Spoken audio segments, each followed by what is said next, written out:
And we are back on the Zero Hour. Our next guest is Alan Pyke. He writes on economic and political issues. He is the Deputy Economic Policy Editor for thinkprogress.org. He was former blogger and researcher, and in reading his bio, Alan, I did not know this before, his writing on music and film has appeared in multiple places, as has mine. We'll have to talk music and film someday, but right now we're talking economic policy. Alan Pyke, thanks so much for joining us.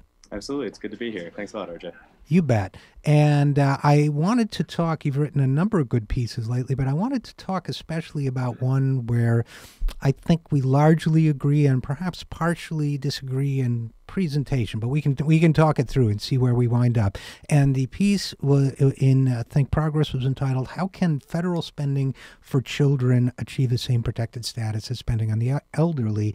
Tell us just briefly what that piece is about. So there's a research team at the Urban Institute that does an annual report called Kids Share, where they tally up federal spending on programs for children, programs that directly benefit children, and compare it to other forms of federal budget allocation. And usually when they do that report, they also include data on state and local spending on children, since states and local governments make up the bulk of our spending on, people under the age of 18. This year they didn't, but the thrust of the report is it emphasizes, underscores, illustrates how relatively small a share of overall federal spending actually goes to systems like Head Start, subsidies for college savings that are targeted to children, nutritional programs like WIC. Basically any category of federal spending that's ultimately going to put resources into the lives of people who are age 18 and younger. And the piece I wrote, and I think you just read off the headline that we changed it to, which I'm sure we'll get to in a second. But the piece I wrote was essentially trying to flesh out why it is that these programs for children are so much more subject to the vicissitudes of our partisan politics and of annual budget appropriations fights, while the equivalent system, safety net programs, lifestyle buffs that we have decided as a society to offer to older people are essentially inviolate in our politics. And I think what I was going for was, how can we kind of make that lockbox attribute of Social Security and Medicare and things like it portable and port it over to federal spending on children, so that it won't get buffeted year over year in these ways by all these budget fights. And I don't think that really came across in our original headline, which is why we changed it. Okay, well, I want to talk about that too, but we're talking with Alan Pyke from Think Progress. But first of all, I want to talk about the areas where we emphatically agree, and starting with the fact that we don't do nearly enough for children in this country. We don't do enough to educate them. We don't do enough to feed them. We don't do enough to address the fact that 1 in 5 lives in poverty. So we are definitely on the same page there. We are also definitely on the same page with the idea that that kind of spending should be protected. So in that sense, you and I and the Kids Share at Urban Institute are very much in agreement. Here's what, and again, it's not so much a debate as it is, I kind of want to talk through the implications with you. Here's what concerns me about the Urban Institute's presentation and then your representation of it. At Think Progress, it seems to me that by setting up the elderly versus the young, I understand why. So that's why it's not entirely a disagreement. I understand why payments, some programs for the elderly do have protected status, but primarily isn't that Social Security, and since Social Security is self-funded, Medicare is certainly subject to cuts. So is it so much that it's the elderly versus children, or is it the fact that Social Security as a self-funded program should be in a kind of protected status because it much as it enrages certain folks to say this, doesn't contribute to the deficit? Right.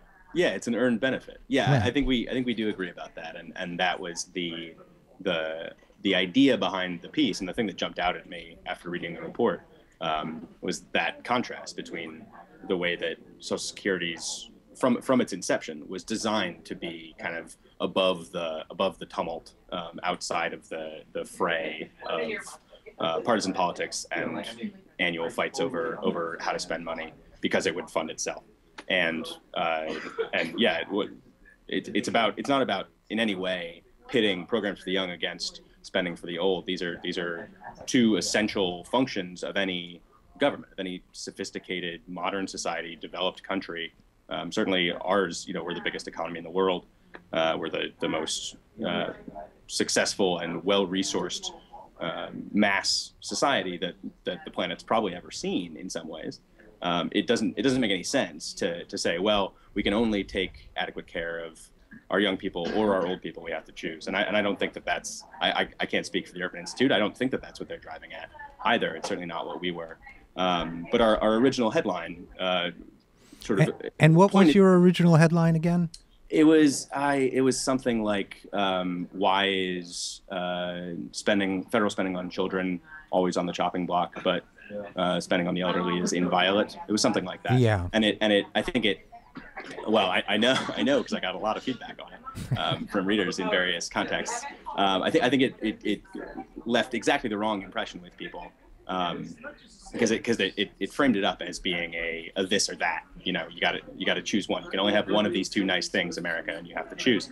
And so we've changed it to something that raises that same parallel, but I think is clearer about the intent being the frame is intended to be, how can we imbue programs like Head Start and other early childhood education programs like WIC that address nutritional needs of young children, which are directly linked to their future economic and social and health outcomes even.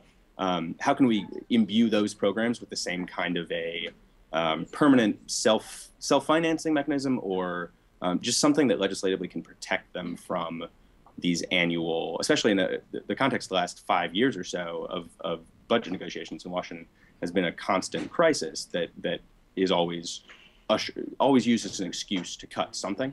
And right, especially for the vulnerable. To kind of transfer that same set of protections or an equivalent set of protections that Social Security enjoys to these other programs that are targeted at sort of the other end of the demographic spectrum.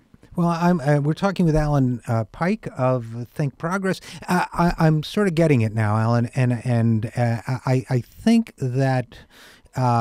I think that, what you were trying to say, FDR famously, when he was setting up Social Security, said he was structuring it so that it would be protected, so that sometime paraphrasing, so that those damn politicians, that was his word, couldn't get at it. So I think part of probably where you were going was, how do we do the same thing for children? How do we set something up so it doesn't, their fate, because even nutrition programs determine their future success in life and so on, as well as education programs. How do we make sure those damn politicians just stop victimizing children? I think that's where you were going. But I think, and I want your thoughts on this because you follow this stuff at least as closely as I do. I think maybe where people reacted was, it's kind of an anti-Social Security trope to, not that you were doing it, but it resembled it. It's an anti-Social Security trope to say, look at what we're giving to those greedy geezers, and we could, if we took that money, look at the other things we could be doing with it. It's also kind of an anti-Social Security trope to say, the oldsters are robbing from the millennials, and to try to kind of hype up a generational war to cut Social Security. So is it possible that just that resemblance, that because you didn't make clear enough, or it wasn't clear enough in people's minds, that's not what you were doing, that maybe that's what got people going? Yeah, I think so, 100%. And we got, like I said, we got a lot of critical feedback and apt feedback from a bunch of people, and I'm grateful for that. And I think we took a look at it and decided, what, these people are right. We should change this, and so we changed it. Well, that's a very cool reaction, I have to say. First of all, I mean, we all, I think there's a human tendency to be defensive and say, well, wait a minute, that's not what I meant. Okay, if it comes across that way, I try to do that too, by the way. Okay, if it comes across the wrong that way to you, then I'll change it. So I appreciate that. I do. I genuinely admire that reaction. So now, Alan Pyke, let's kind of switch a little bit and say, how do we, saying that I do appreciate your intent, which is to say, let's give children. I mean, leaving everything else out of it. How do we protect programs for children? How do we make sure that children don't get thrown under the bus every time there's a budget dispute? Yeah, I mean, I think there's a variety of different ideas for doing that. I think the obvious one is to just appropriate large sums of money. You know, when the White House comes to the budget committees and says, "Here's our proposal to spend $70 billion on universal preschool," or what have you, over the next 10 years, it ought to be possible legislatively to set up a pile of money, to set aside a pile of money that will fund not just at least that level that they've asked for. And we've gotten very good at using pilot programs and sort of careful, cautious, gradual exploration, comparative exploration of different ideas for how to serve a given public need with federal dollars. That I think it should be possible to use a combination of initial pilot programs in sort of a phased way, followed with some sort of a legislative mechanism that ensures that rather than appropriating 1 year at a time, as we do for so many of these things, or 3-4 years at a time, and we'll come back to it in 4 years, doing it on a longer span, or writing the funding mechanisms directly into the legislation in an even more sort of immediate and plugged in way. You can figure out, because the beauty of payroll taxes for Social Security is you figured out what to tax that's appropriate to shovel money aside for the service that you're trying to provide. It makes sense to extract on the front end as people are working for the system that's going to pay out on the back end after they've retired. And it's a little bit, there aren't as many, few things are quite so intuitive, I think, in public policy when it comes to the funding stream and the outflow, the purpose of the outflow matching so one-to-one as it does for Social Security. There probably isn't a way to exactly copy that in Head Start funding or with Medicaid dollars. But the obvious answer still is you figure out what it makes sense to tax, and you associate that tax revenue in perpetuity with the outlay, the service that you've decided it makes sense to provide. We decided this a long time ago that we have a societal duty to the elderly and to retired working people to keep them out of destitution and misery in their later years. We pretty clearly have the same kind of an obligation to our young people, and in the same way, these are things that pay for themselves pretty rapidly. Right. I guess I would say, Alan Pyke of Think Progress, that one area where I would alter that statement a little bit is I would say we decided long ago to create a self-funding mechanism whereby people can provide for their own retirement. That said, I like your idea of a kind of earmarked revenue source for this, or you didn't precisely say that, but that's where I went with it. And so, and as one way, it's included in the range of opportunities you described. And one thing that comes to mind for me, and I'm kind of improvising here, is certainly the estate tax that attaches on inheritances above $5 million. Be interesting to earmark some of that, since you obviously can't pre-tax for childhood.